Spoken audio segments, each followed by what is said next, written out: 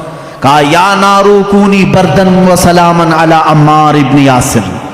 یہ آیت تو حضرت ابراہیم علیہ السلام کے لیے قرآن میں آئی ہے۔ میرے آقا صلی اللہ علیہ وسلم نے فرمایا اے آگ ٹھنڈی ہو جا عمار بن یاسر پر۔ حضرت عمار کہتے ہیں پھر ہجرت کرنے تک ہر ہفتے مکہ کے کفار مجھے آگ میں رکھتے، لیکن ہر بار آگ میرے لیے ٹھنڈی ہی ہوتی تھی، مجھے گرمی لگی ہی نہیں کبھی۔ حضرت عمار رضی اللہ تعالیٰ عنہ ان صحابہ میں سے جنہوں نے اسلام کے راستے پر اذیتیں اٹھائی مگر دامن رسول کبھی ترک نہیں کیا۔